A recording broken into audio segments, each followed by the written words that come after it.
आज उपस्थित सर्व पत्रकारांचे या ठिकाणी खूप स्वागत आहे। आजच्या पत्रकार परिषदेचा उद्देश देशात होत असलेली EVM बोट चोरी, यामध्ये पोस्टल वोटचा उल्लेख नाही, यामध्ये मतदार सूचीबद्दल सुद्धा प्रश्नचिन्ह नाही। केवळ आणि केवळ या देशात जे चुनाव आयोग, भारतीय चुनाव आयोग निवडणुका घेतात, निवडणुका घेतल्यावर जे मतदानाचे आकडे येतात कॅन्डिडेट वाईज EVM बोट, त्या EVM बोटला EVM स्कॅम फॉर्म्युलामध्ये टाकल्याच्या नंतर, जसं आपण पाणी फिल्टर करून पितो, नदीचं पाणी फिल्टर करून पितो ना, नदीचं पाणी फिल्टर करून पितो, तर तशा आणि हा EVM स्कॅम फॉर्म्युल्यामध्ये झालेल्या मतदानाचे आकडे टाकले की ते आकड्यामध्ये चोरी झाली किंवा नाही झाली हे EVM स्कॅम फॉर्म्युला स्पष्ट करते। आणि आजपर्यंत 14 राज्य आणि 2 लोकसभा ह्या सर्वांचे निवडणुकीचे जे काही आकडे आलेले आहेत, मतदानाचे आकडे, EVM बोटचे आकडे आलेले आहेत, त्या सगळ्या चोऱ्या EVM स्कॅम फॉर्म्युल्याने पकडलेल्या आहेत। आणि मग ह्या गोष्टी पकडण्यात आल्यामुळे स्वतः प्रधानमंत्री नरेंद्र मोदी यांना ही गोष्ट पटली की EVM मध्ये वोट चोरी होते। प्रधानमंत्र्यांना जेव्हा कळलं वोट चोरी होत आहे तर त्यांनी सजेशन मागितले 10 फरवरी 2025ला। किती फरवरी? 10 फरवरी 2025ला प्रधानमंत्री नरेंद्र मोदींनी सजेशन मागितलं IT मिनिस्टरला की या EVM स्कॅम फॉर्म्युल्याने पकडलेल्या चोरीवरचा जो डाटा, जो आज मी तुम्हाला प्रेसमधून तुम्हाला आज सगळ्यांना दिलेला आहे, की यावर आम्हाला सजेशन द्या।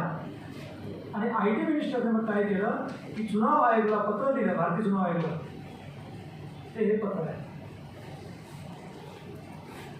हे पत्र प्रधानमंत्री नरेंद्र मोदी यांनी दिलेल्या पत्रावर, प्रधानमंत्री नरेंद्र मोदी यांनी दिलेल्या पत्रावर IT मिनिस्टरने इलेक्शन कमिशन ऑफ इंडियाला पत्र दिले आणि त्याची एक कॉपी मला दिली। इंजिनियर भैयासाहेब रामटेके, माझा परिचय, संशोधक EVM स्कॅम फॉर्म्युला। हा EVM स्कॅम फॉर्म्युलाचं संशोधन मी स्वतः केलेला आहे। हा EVM स्कॅम फॉर्म्युला दुसरा तिसरा काही नसून या देशातल्या ही जी पृथ्वी आहे, पृथ्वी ही सृष्टीने आणि मानवसृष्टीने नटलेली आहे। आणि सृष्टी आणि मानवसृष्टीची जी निर्मिती आहे ही केवळ आणि केवळ दलितांनी केली। आईच्या पोटात माझा जन्म होणे हा सुद्धा गणिताचाच भाग आहे। पाण्याची निर्मिती होणे गणिताचा भाग आहे। SQ म्हणजे प्लस मायनस शिवाय, ॲडिशन शिवाय गणित म्हणजे काय? Addition, subtraction, multiplication and division. यामध्ये ॲडिशनचा जो फॉर्म्युला आहे, ॲडिशनचा फॉर्म्युला EVM स्कॅम फॉर्म्युल्याने नुसार बनलेला आहे। त्यामध्ये कसं असते की कुठल्याही 2 व्हॅल्यू आपण जेव्हा ॲड करतो, तर 2 व्हॅल्यू जेव्हा ॲड करतो तेव्हा त्याचा टोटल बनतो। तर टोटलची जी लास्ट डिजिट आहे, 2 or more डिजिट, त्या लास्ट डिजिटला ज्या 2 व्हॅल्यूचं ॲड करतो त्याच्या लास्ट डिजिटला कधीच मॅच होत नाही। तुम्ही करून बघा। मी इलेक्शन आयोगाच्या दफ्तरमध्ये जाऊ कमिशनरसोबत माझ्या बैठका झाल्या, कपिल सिब्बल साहेबांसोबत सुद्धा माझी 6 जुलै 2020ला त्यांच्या घरी माझी बैठक झाली दिल्लीला। ह्या सगळ्या गोष्टी झाल्या। त्यामध्ये तुम्ही पण एक नागरिक आहात, गणतांत्रिक आहात, तुम्हाला पण गणित कळते, तुम्ही करून पहा। कोणत्याही 2 व्हॅल्यूचं ॲडिशन करून बघा, टोटलच्या त्या लास्ट डिजिटला तुमची या 2 मधल्या एका व्हॅल्यूला मॅच होत नाही। याला म्हणतात ॲडिशनमध्ये, हे युनिव्हर्सल ट्रूथ आहे, ॲडिशनमधलं युनिव्हर्सल ट्रूथ आहे, never match with addition of the 2 value of total value. जे टोटल व्हॅल्यूचा लास्ट डिजिट हे 2 व्हॅल्यूच्या याला नेवर मॅच होते। आणि जर समजा हा फॉर्म्युला थ्रू फॉर्म्युला झाला टू कॅल्क्युलेशन गणिताचा, मग खरं कॅल्क्युलेशन काय आहे? जर हे खरं कॅल्क्युलेशन आहे मग ईव्हीएम मध्ये वोट चोरी होत आहे हे खोटं कॅल्क्युलेशन कसं? तर जोपर्यंत दोन व्हॅल्यूमधला एक व्हॅल्यूला फिक्स करत नाही, म्हणजे जे टोटल बनेल दोन पैकी त्याच्यातला एक व्हॅल्यूला मॅच होणे म्हणजे परफेक्टली मॅच आप टोटल व्हॅल्यू, म्हणजे टोटल जे आहे ना टोटल बेरीज केल्याच्यानंतर दोन अंकाची बेरीज केल्यावर जे टोटल बनते त्या दोन बेरीजच्या दोन अंकाच्या बेरजेला जे टोटल होते त्या टोटलच्या व्हॅल्यूला जे एक मॅच होते, म्हणजे त्यापैकी एक मॅच होते आणि एक फिक्स राहते. आणि याप्रमाणे इथे पण जो आम्ही जो डाटा सॉल्व करून दिलेला आहे तर त्या डाटाप्रमाणे मी तुम्हाला सांगतो की महाराष्ट्रामध्ये जेव्हा इलेक्शन झालं 2024चं, तर इथे जे काँग्रेसला जे वोट मिळालं, काँग्रेसला पूर्ण महाराष्ट्राचं ईव्हीएम वोट, त्याचा शेवटचा 3 अंकी आहे 573. आणि इथून 5.5 वर्ष अगोदर मागे जा तुम्ही 2019च्या लोकसभेमध्ये, तर 2019च्या लोकसभेमध्ये भारतामध्ये जेवढं काँग्रेस पार्टीला वोट झालं त्यात देखील सुद्धा शेवटचा आकडा 573. 5.5 वर्षाचा अंतर आहे दोन इलेक्शनमध्ये. 573 काँग्रेस पार्टी तिथे उभी आहे. कुठे? देशामध्ये 2019च्या लोकसभेत आणि 2024च्या महाराष्ट्राच्या विधानसभेमध्ये सुद्धा काँग्रेस पार्टी महाराष्ट्रात उभी आहे, पार्टी आहे. आणि पार्टीचं वोट मात्र 573 लास्टमध्ये सारखं. How it is possible? पुन्हा एक तुम्हाला एक महाराष्ट्राची गोष्ट सांगतो की तुम्ही 5चा टेबल ऐकलेला आहे. 5 × 5, 5 × 10, 5 × 15, 5 × 24. तर 5 × 10 शरदचंद्र पवार साहेबांच्या पार्टीला आमदारच्या सीटा मिळाल्या, 10 सीटा. काँग्रेस पार्टीला 5 × 15 मिळाल्या. एक सीट नानाभाऊ पटोलेंची बॅलेट वोटने निवडून आली, म्हणजे ईव्हीएम वोटने जिंकल्या सीटा सांगतोय तुम्हाला 5 × 15. आणि 5 × 20 उद्धव बाळासाहेब ठाकरे साहेबांची जी शिवसेना आहे त्यांना 4 सीट, त्यांना 20 सीटा मिळाल्या. म्हणजे हे कसं काय शक्य आहे? याच्याही पलीकडे आपण जाऊया. याच्या पलीकडे जर आपण गेलं तर मी तुम्हाला सांगतो की महाराष्ट्रामध्ये 288 आमदार आहेत. 288 आमदारापैकी 278 आमदार ऑलरेडी किती ईव्हीएम वोट वर ते जिंकून येणार हे ऑलरेडीच पहिलाच फिक्स होतं. आणि ते पर्सेंटेज ऑफ वोट होतं 49%. 49%. 3,13,70,000. शेवटचा आकडा 70,000. हा 70,000 महाराष्ट्रामध्ये काय गोष्ट आहे? हा शब्द मला पण प्रश्न पडलेला आहे. 70,000 सिंचन घोटाळा आपण ऐकला होता. आज 70,000 ईव्हीएमचं सुद्धा वोट 70,000 आहे लास्ट. ही राऊंड फिगर कशी 70,000 येते? आणि बरं मी यामध्ये हे तुम्हाला परत सांगतो की तिथे मी तुम्हाला जे 278 जे आमदार जे सांगितले जे फिक्स होते, ह्या 278 आमदारांमध्ये कोण आहे? सर्वचे सर्व BJPचे उमेदवार आहे, सर्वचे सर्व काँग्रेसचे आहे, सर्वचे सर्व शरदचंद्र पवार साहेबांच्या NCPचे आहे, सर्वचे सर्व जिंकलेले अजित पवार साहेबांच्या NCPचे आहे, सर्वचे सर्व एकनाथ शिंदे साहेबांच्या शिवसेनेचे आहे, सर्वचे सर्व काय म्हटलं उद्धव बाळासाहेब ठाकरे साहेबांच्या शिवसेनेचे आहे. आणि महाराष्ट्रामध्ये केवळ 2च अपक्ष निवडून आले. ह्या सगळ्यांची जर टोटल केली तर 278 आहे. मी हे नाही म्हणता यामध्ये. आणि हे सगळा डाटा कोणाचा आहे? हा माझा डाटा नाही, हा इलेक्शन कमिशन ऑफ इंडियाने दिलेला डाटा. त्यांनी इलेक्शन घेतलं, इलेक्शन घेतल्यावर त्यांनी निकाल जाहीर केले. ह्या निकाल जाहीर केल्यावर जो आकडा आला 278 जिंकलेल्या आमदारांचा वोट, जिंकलेल्या 278 आमदारांचं जे वोट आहे, कोणतं vote? EVM vote, not postal vote, only EVM vote. ते ईव्हीएम वोट 3,13,70,000. शेवटचा आकडा किती? 70,000. म्हणजे 7 वर 4 शून्य. आणि म्हणून मग आमचं म्हणणं असं आहे की हे सगळे आकडे का बरं असे येतात? कारण ऑलरेडी ईव्हीएम वोटमध्ये फिक्स केलेलं आहे. आणि म्हणून ईव्हीएम वोट जर फिक्स होत असेल तर त्यामध्ये ईव्हीएम स्कॅम फॉर्म्युला हा आमचा सक्सेसफुल आहे. मी तुम्हाला त्याचे प्रूव्ह करून देतो. पुढची लाईन बघा. हे की इथे सोलापूर नॉर्थ सिटी आहे. सोलापूर नॉर्थ सिटी मतदारक्षेत्र आहे विधानसभेचं. त्या ठिकाणी भारतीय Congress party, Indian national Congress party नाही, जी राहुल गांधी नेतृत्व करतात, ही कोणती पार्टी? भारतीय काँग्रेस पार्टी, तुम्हाला एक गोष्ट माहिती आहे, हा हे वेगळी आहे. तर तिथल्या कॅन्डिडेटला जी काँग्रेसची स्थापना 1885ला झाली, तर देऊन टाका खैरातमध्ये 1885 फिक्स करणे आहे ना हा कार्यक्रम. तर 1885 वोट भारतीय काँग्रेस पार्टीला मिळालेला आहे. कसं काय शक्य आहे बघा. पुन्हा तुम्हाला एक गोष्ट सांगतो, इथे विधानसभा नालासोपारा आणि तासगाव कवठे ह्या दोन्ही विधानसभा क्षेत्रामध्ये बीएसपीचे 2 उमेदवार उभे होते. उमेदवार वेगळे, मतदार क्षेत्र वेगळे, पण वोट मात्र सारखं. बरं वोट कसं आहे माहिती आहे तुम्हाला? 1 2 3 4 किती? 1 2 3 4 म्हणजे 1234. हे 1 2 3 4 काय म्हणजे हे सगळं कोण किती सीट करून घ्यायचा. म्हणजे ऑलरेडी महाराष्ट्राची निवडणूक ही 278 म्हणजे कोण जिंकायचं त्यांचे ईव्हीएम मध्ये जिंकणाऱ्या उमेदवाराचं वोट ऑलरेडी पहिलाच फिक्स करण्यात आलेलं होतं.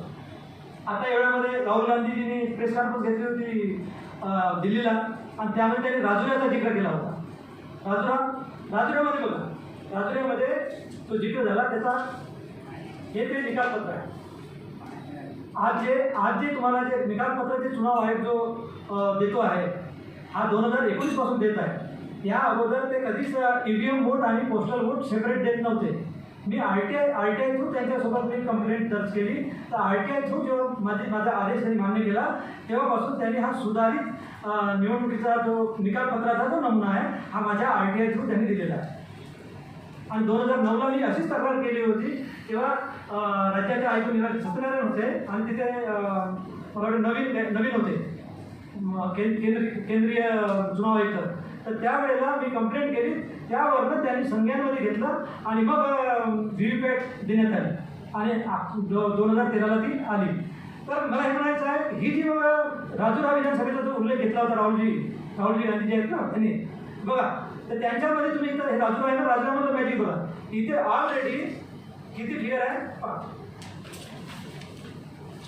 इथे ईव्हीएमचा वोट झाला 2,36,512. 2,36,512 शेवटचा आकडा 512 आहे, 3 अंकी. इथे 512 कोणाला शेवटचा अंक आहे बीजेपीच्या उमेदवार 72,512. म्हणजे हे जे आहे हे गणिताचं यश आहे. हे गणिताचं यश आहे. म्हणजे ह्या गणितानुसार हे सगळं प्रूव्ह होत आहे. आणि मग ह्या महाराष्ट्रामध्ये चोरी झाली, त्याच पद्धतीने तुम्हाला हे सांगेन लोकसभेमध्ये चोरी झाली. लोकसभामध्ये बघा 2019 मध्ये पूर्ण भारतामध्ये जे वोट झालं, तर ते जे वोट झालं पुऱ्या भारताचं ईव्हीएम वोट, तर त्यामध्ये शेवटचा आकडा आहे 0.73 पूर्ण भारताचं ईव्हीएम वोट. आणि 2019 गोष्ट सांगतोय मी. आणि 2024ला पुन्हा लोकसभेचं इलेक्शन झालं. त्या लोकसभेच्या इलेक्शनमध्ये पूर्ण भारतामध्ये जेवढ्या पार्ट्या उभ्या झाल्या निवडून त्या संपूर्ण पार्टीचं ईव्हीएम वोट, संपूर्ण पार्टीचं टोटल ईव्हीएम वोट कोणत्या संपूर्ण, तर ते ईव्हीएम वोट आहे त्याचा शेवटचा आकडा 0.73 आहे. किती आहे शेवटचा? 0.73. आणि हरियाणामध्ये बीजेपीनं जे वोट आहे आता 2024च्या विधानसभेमध्ये त्यामध्ये सुद्धा बीजेपीला जे वोट मिळालं त्याच्यामध्ये शेवटचा आकडा 0.73. हे 0.73 हा कसं काय पॉसिबल आहे? म्हणजे विचार करायला एक बाब आहे. त्याप्रमाणे पुन्हा सांगतो तुम्हाला, ह्या जम्मू काश्मीरमध्ये जातो. जम्मू काश्मीरमध्ये सुद्धा आपण हरियाणाचं कंप्लीट करूया. ह्या हरियाणामध्ये हे बघा, काँग्रेस पार्टीला जे वोट तिथे मिळालं तिथे हे मुळाक्षर जे आहे आपले क ख ग घ ट ट ड ड जे आहे आपलं तर क प्रमाणे तिथे क फार म्हणजे कैथर मतदारक्षेत्र आहे, कालका मतदारक्षेत्र आहे, कोष्टी मतदारक्षेत्र आहे. 3 विधानसभेचे क्षेत्र वेगळे आणि 3 विधानसभेमध्ये काँग्रेस उमेदवार वेगवेगळे उभे आहेत. त्यांचा शेवटचा आकडा टोटल ईव्हीएमचा जो वोट आहे शेवटचा तो सारखाच आहे 44. तसाच आदमपूर, बादली, डब्बाली, एलनाबाद, यमुनानगर या 5 मतदारक्षेत्रामध्ये काँग्रेसचे वेगवेगळे उमेदवार उभे आहेत. तेथे शेवटचे आकडे 55 सारखेच आहे. त्याच्यानंतर फरीदाबाद, NIT, फिरोजबाद, झिटका, गन्नौर, नारनौल विधानसभा आहे, तिथेही काँग्रेसला शेवटचे वोट छानसे आहे. हे कसं काय एकसारखं येत आहे? म्हणजे आमचं कुठेतरी समाधान तर व्हायला पाहिजे. मी तुम्हाला मॅथमॅटिकली समजून सांगतो आहे आणि नॉन मॅथमॅटिकली समजून सांगतो आहे. तुम्हाला परत सांगतो, 2003 मध्ये 2019 मध्ये जेव्हा निकाल आपले 23 मेला आले तर तेव्हा 23 मेला आले तर हे बघा माझ्याकडे सोशल मीडियाचा चोरी कोण करते हे हा जो आरोप आहे, ह्या आरोपापेक्षा EVM वोट चोरी होत आहे हा प्रश्न महत्वाचा आहे. चोरी कोण करते ह्यापेक्षा EVM वोट चोरी होत आहे हा प्रश्न महत्वाचा आहे. त्याचं उत्तर शोधणे गरजेचं आहे आणि त्यासाठी मी तुमच्यासमोर उभा आहे. हे बघा, हे बातमी आहे 25 एप्रिल 2019 लोकसभेची. 25 एप्रिल 2019. आता काय माहिती काय ऐका मला, फार इंटरेस्टिंग आहे. 25 एप्रिल आणि निकाल कधी लागला? 23 मेला, म्हणजे एका महिन्यात निकाल लागला. तर 25 एप्रिलला इथं काय लिहिलेलं आहे बघा, चुनाव संपन्न 303 म्हणजे 303 मतदारक्षेत्राच्या निवडणुका संपल्या होत्या विधानसभेच्या, लोकसभेच्या. म्हणजे एकूण 543 मतदारक्षेत्र आहेत ना लोकसभेचे, त्यापैकी 303 मतदारक्षेत्राच्या निवडणुका संपल्या होत्या. तो चुनाव संपन्न 303 लोकसभा क्षेत्र के बीजेपी कार्यकर्ताओं को पीएम ने काशी में बुलाया है. वाराणसी का मतदाता गोल है चौकीदार चोर. ही 25 एप्रिलची बातमी आहे 2019ची. एक महिन्याने जेव्हा आपण बघतो तर त्यांना कोणाला तर शब्द लागला माहीत नाही. आता चौकीदार चोर आहे की कोण आहे, तर मात्र 303 बीजेपीच्या सीटा आल्या 23 मेला एका महिन्यात निकाल लागला. हे सगळं काय होत्या 24ला आहे इकडे. हे बघ 24ला डिसेंबर 11 डिसेंबर 2023 11 डिसेंबर 2023 आणि आपले निकाल कधी लागले 2024 लोकसभेचे. तर 23 मध्ये हे बघा मी काय लिहिलं होतं, जुडेगा भारत जितेगा इंडिया. ही नोट आहे, ही नोट माझ्या खिशामध्ये आहे. हे बघा ही नोट आहे, ही बघा ही नोट काय लिहिलेलं आहे 444. तर 444 प्लस 99 जर केले तर 543 होतात. तर मी काय म्हटलं, जुडेगा भारत जितेगा इंडिया म्हणजे इंडिया जिंकेल म्हणलं 444 म्हणजे त्याला लागलं बाबा काऊन जिंकेल, तर त्यांनी 99 दिलेले काँग्रेस पार्टी. म्हणजे हे सगळं तुम्ही म्हणतात ना का बायोलॉजिकल नॉन बायोलॉजिकल, हे तर मॅथमॅटिकल नॉन मॅथमॅटिकल सगळ्या घोडं आम्ही पुढे ठेवलेलं आहे. मग हे सगळं ठेवलेलं आहे. तुम्हाला यावर प्राईम मिनिस्टरचं विचार करणे शक्य आहे. त्यांच्या लक्षात आलं की बा चोरी पकडल्या गेलेली आहे आणि म्हणून प्राईम मिनिस्टरने पत्र दिलं 10 फरवरीला. आता त्या पत्रावर चुनाव आयोग उत्तर घेत नाही. तर आता मला म्हणायचं आहे की प्राईम मिनिस्टर साहेबांना मी 17 जानेवारीला नागपूरला पत्रकार परिषद घेतली आणि त्यांना तुम्ही डिले ऑफ इन्फॉर्मेशनच्या ॲक्ट खाली कारवाई करा आणि तुम्ही आपलं रिझोल्युशन पास करा पार्लमेंटमध्ये EVM बॅन करण्याचं. कारण तुम्ही डिले ऑफ इन्फॉर्मेशन झाले आहे म्हणजे तुम्ही कर्तव्य कसून आहात चुनाव आयोग. तर कर्तव्य कसूनचं तुम्ही त्यांच्यावर कारवाई करा आणि तुम्ही पार्लमेंटमध्ये EVM बॅनचा ठराव पारित करा, रिझोल्युशन पास करा. पण मी तर आठवण करून दिली 1 वर्षाच्या आत. काल 10 फरवरीच्या अगोदर 17 जानेवारी ना एक आठवण करून दिल्यावरही कदाचित येऊ शकते म्हटलं की बाबा कुंभकर्णाची झोप वगैरे लागली आहे सर, जागा करून दिलं. जाग येत नाही त्यांना. आता मला असं वाटतं आहे की आता चोर कोण आहे. आता म्हणजे चोराला साथ देणारे चोर असतील तर आम्ही काय बोलावं या विषयावर. तर अजूनही आमचं असं म्हणणं आहे की आम्ही तुमच्या मीडियामध्ये मुंबई प्रेस क्लबमध्ये येऊन आज आम्ही तुम्हाला एवढं नम्र विनंती करतो की आज कमीत कमी मीडियाच्या माध्यमाने जनतेचा आवाज बनला पाहिजे. म्हणजे जे लोकशाहीचे जे 4 स्तंभ आपण म्हणून जे पाहतो, कारण जन्म प्रत्येकाला लाभलेला आहे. मानवसृष्टी म्हटलं मी, जन्म प्रत्येकाला लाभलेला आहे. शेवटी मानवी जीवनाला न्याय देणे, मानवी जीवनाने जगणे हाच एक मोठा इश्यू आहे. जर समजा जर आपण आपल्या पिढीमध्ये आपल्या जीवनामध्ये आपण जर चोराला साथ जर देऊ तर उद्या पुढच्या पिढीला आपण काय जबाब देऊ. हा माझ्यासारखा मी एम्प्लॉईज आहे, मी PWDला इंजिनियर, मी PWDला टेक्निकल आहे. म्हणजे मी नोकरीला सुद्धा नाही समजले का मी नोकरीला सुद्धा आज विचार जर करत बसलो तर मला सांगा येणाऱ्या पिढीला मी काय जबाब देईन. आणि म्हणून माझी मीडियाला हेच नम्र आवाहन आहे, विनंती आहे की तुम्ही लोकशाहीचा चौथा स्तंभ म्हणून या गोष्टीला उजेडात आणा आणि तुम्ही न्याय द्या. सर, मी जो मुद्दा मांडला एकूणच निवडणूक प्रक्रियेत गोंधळ आहे हां असं म्हणताय, पण हा गोंधळ 2014 पासूनच सुरू झालेला आहे. हां आणि त्याच्यावर अनेक वेळा म्हणजे असे सगळ्याच पार्टीमध्ये राज ठाकरेसारखे सगळ्या पार्टींनी पण एकत्र येऊन त्या विरोधात आवाज दिली. सगळ्या पार्ट्या विरोधात आवाज उठवत आहेत, पण त्याच्यावर काहीही कारवाई होत नाही. तुमच्या या पत्रकार परिषदेने किंवा तुम्ही जो स्टँड घेतला त्याच्याने कारवाई होईल असं तुम्हाला वाटतं का? म्हणून तर मी मीडियामध्ये आलेलो आहे. उद्या मी जनतेत जाईल, जनसभा घ्यावं लागेल, जनसभा घ्यावं लागेल. कारण आता आपण संख्येत जरी कमी पडत असलो, मीडियाचा आवाज म्हणजे चौथा स्तंभ हा जनतेचाच आहे. मीडिया आता कोणती मीडिया राहिलेलं आहे हे देखील तुम्हाला माहीत असावं. हो माहिती. मुळात मागील 12 वर्षापासून त्याने मीडियाचं तोंडच बंद केलेलं आहे. हो, हो. आपला पहिला अशिक्षित पंतप्रधान आहे की तो मीडियासमोर जातच नाही. हो गेल्या 12 वर्षापासून सगळ्या देशाचे हाल झालेले आहेत. तुम्ही आता जी शोकांतिका व्यक्त केली ही मतदानाची चोरी वगैरे हे सगळं त्यांना माहिती आहे आणि त्यांच्या करबीत ते केलं जात आहे. हो म्हणजे मला तर शेवटी जनतेसमोरच जायला लागेल, मोठं जनआंदोलन चळवळ उभारायला लागेल आणि त्यानंतर हा प्रश्न मला वाटतं लोकांसमोर येईल आणि त्याला मार्गी लागेल. नक्कीच. कारण तुम्ही सगळी मांडणी केलेली ती चोरांच्याच हातात देत आहे. महत्त्वाचं आता मी तुम्हाला याआधी पण खूप पक्षांनी खूप संघटनांनी पण त्या विरोधात आवाज उठवलेला आहे. महाराष्ट्राचे समविचारी आहेत सर्व, त्यांना एकत्र येऊन तुम्ही काही आंदोलन उभं करू तुमच्या शकता. प्रश्नाचं उत्तर दिलं आहे, सर. तुमच्या माहितीसाठी सांगतो गेल्या 6 महिन्यापूर्वी इथे ते कॉन्फरन्स झाली होती हा. आणि इंजिनियर तरुण मुलं होती. त्यांनी आम्हाला डेमॉन्स्ट्रेशन दाखवलं 1 तास कशा प्रकारे चोरी केली जाते.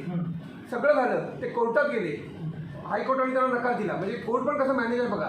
सुप्रीम कोर्टात गेले, त्यांना काहीतरी ठराविक फी द्यायला सांगितली, ती पण त्या लोकांनी भरली की आम्हाला डेमॉन्स्ट्रेशन दाखवायचं आहे. सुप्रीम कोर्टाने नकार दिला. सर मी सुप्रीम कोर्टात दिलेलं ऑलरेडी. पण त्याला नकार दिला त्या मी कोर्टाने. दिल्ली हायकोर्टमध्ये 2018ला नागालँड, मेघालय, त्रिपुरा आणि कर्नाटक या 4 विधानसभेचे रिझल्ट 2018ची विधानसभा म्हणता येईल, हे रिझल्ट मी दिल्ली हायकोर्टमध्ये मी चॅलेंज केले आणि मग अपील मी सुप्रीम कोर्टमध्ये केली. अपील केल्यावर रंजन गोगोई साहेबांनी ही केस डिसमिस केली. तुम्ही जे म्हटले सर आता ह्या पद्धतीने जर आपण जर विचार केला तर आम्ही प्रयत्न करत आहोत. सगळे हा प्रयत्न करत आहोत.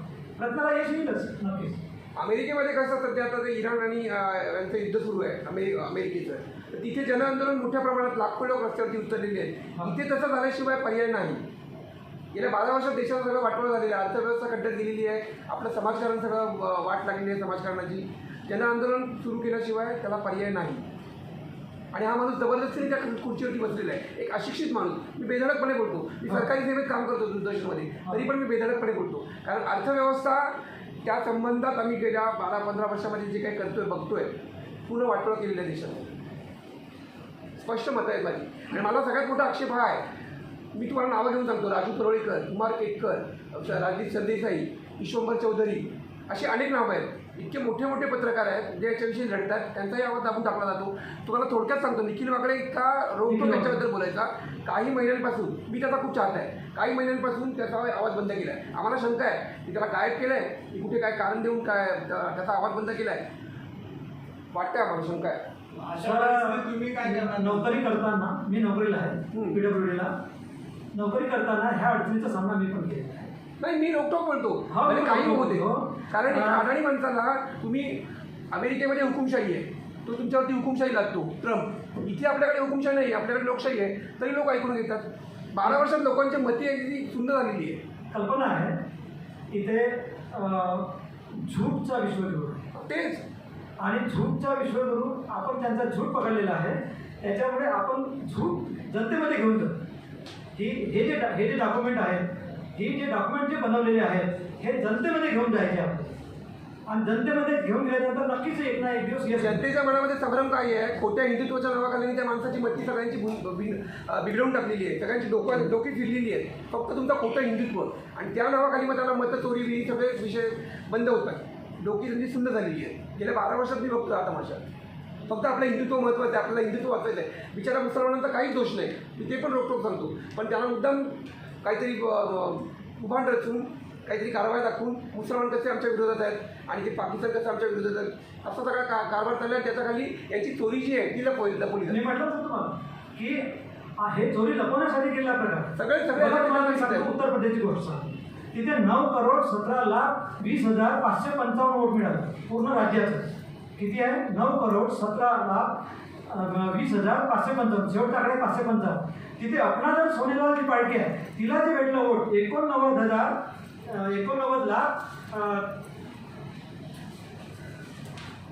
14,89,555. 14,89,555. हा शेवटचा 555 सारखा आहे. चला ठीक आहे, सारखा आला असेल, मानूया आपण.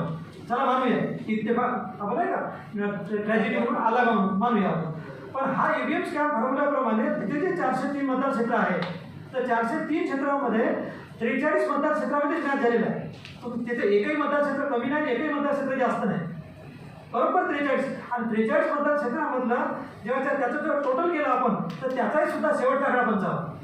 चला मानलं की तेथेही 55 आला असेल कदाचित फॉर्म्युल्याप्रमाणे 2 झाले.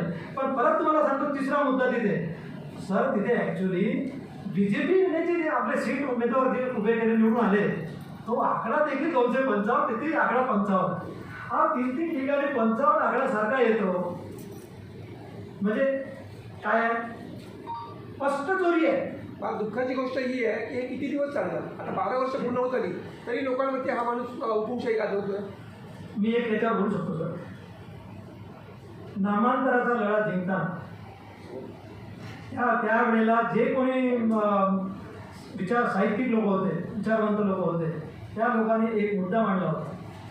मुर्दे मोजून घ्या, मोजून द्यायला तयार. एवढ्यानेही भागणार नसेल तर उद्याच्या गर्भाचा सौदा करायलाही तयार आहोत, पण नामांतर घेणार नाही. आज मी एक नोकरीवाला, तुम्ही पण नोकरीला आहात.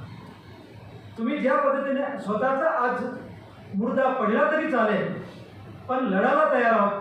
आणि याने जर कमी पडत असेल, आज मी 4 बहिणीमध्ये एक भाऊ बसलेलो आहोत.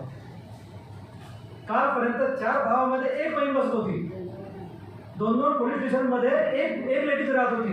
आज 50% महिला, आज इकडे तर आम्ही 80% महिलामध्ये 20% सहभाग घेऊन मी इथं एक उभा. आणि त्यामुळे येणाऱ्या गर्भाचाही सुद्धा सौदा करायला तयार आहोत आणि ईव्हीएम बॅन आम्ही जरूर करून घेणार. आणि यासाठी मी नागपूरच्या पत्रकार परिषदेने स्पष्ट सांगितलं, तिथल्या पत्रकारांना नागपूरला 17 जानेवारी 2026ला हे आता लेटेस्ट तिथे स्पष्ट सांगितलं की पार भगत, यश पार सिंग, शहीद भगत सिंग ते आझादीसाठी लढले. पार भैया, यश पार साहेब, शहीद भैया साहेब व्हायला मी द्या. पण ईव्हीएम बॅन करून घेणार. चाहे प्राईम मिनिस्टर हो, या चोरीमध्ये सरकार असो की या देशाच्या कोणत्याही शासकीय प्रशासकीय किंवा मग कोणतीही संस्था असो, लोकशाहीचे कोणतेही स्तंभ असो, कुठलेही ॲडमिनिस्ट्रेशन असो, आम्ही लढू, आम्ही मरेपर्यंत लढू. आम्ही स्वतःच्या स्वार्थासाठी आणि पुढच्या पिढीचे गुन्हेगार ठरणार नाही यासाठी आम्ही लढतो. लोकांमध्ये जाऊन तुम्ही जर विचारलं ना खरी खोटी गोष्ट, ते म्हणतात आम्ही याला मतदानच केलेलं नाही आहे. चलो मग कसं काय निवडून देतात? निवडून देतच नाही. सगळे मतदार प्लीज आहेत. लोक वेगळंच बोलतात की आम्ही मत दिलेलं नसताना बीजेपीला कसे काय बीजेपीची सीट येतात? सर 2014 पर्यंत काही ते सीट चोरी करत होते, म्हणजे वोट चोरी करत होते आधी. मग वोट चोरी आपण म्हणतो का गुड बेटर बेस्ट, म्हणजे पहिले ते वोट चोरी करत होते, मग त्यांची हिंमत वाढत गेली. मग त्याच्यानंतर ते गेले सीट चोरी करायला. वोट चोरीनंतर ते सीट चोरी करायला लागले. आणि आज सीट चोरीच्या नंतर आज तर ते पूर्ण चुनावच चोरी केले. जनआंदोलन उभारण्याची गरज काय आहे ते सांगतो मी तुम्हाला. आपल्याकडे हजारो वर्षांपूर्वी किंवा शेकडो वर्षांपूर्वी ब्रिटिशांची सत्ता होती. हा माणूस किंवा काही हरामखोर ते दहशतवादी आहेत मुळात, हे पण तुम्हाला माहिती आहे. हे लोक आपला संपूर्ण देश विकून टाकतील. एक रात्र अशी येईल, तसा तो घोषणा करतो फेसबुकवर लाईव्ह वगैरे करून की मी नोटबंदी केली किंवा काय. एखाद्या रात्री हा पळून जाईल देश विकून आणि सगळे देश आपल्या देशामध्ये पूर्ण गुलाम होतील. तेव्हा मग जागे होती. असं काहीतरी दिसतंय. सर निसर्गाला कोणी बदलत नाही, तसंच काहीतरी दिसतंय. ऐका सर, निसर्गाला कोणी बदलत नाही आणि नैसर्गिक ज्या गरजा निसर्गच भागवू शकतो या देशाचा प्राईम मिनिस्टर भागू शकत नाही. आणि हे या युद्धाने दाखवले. इराण आणि अमेरिकेचं जे युद्ध आहे आणि त्यामध्ये जे काही महागाईचा जो झटका आहे आणि तेव्हा जनतेच्या महागाईच्या झटक्यापुढे हे सरकार वाहून गेल्याशिवाय चोर सरकार जर असेल तर निश्चितच हे वाहून गेले. चला बाईट.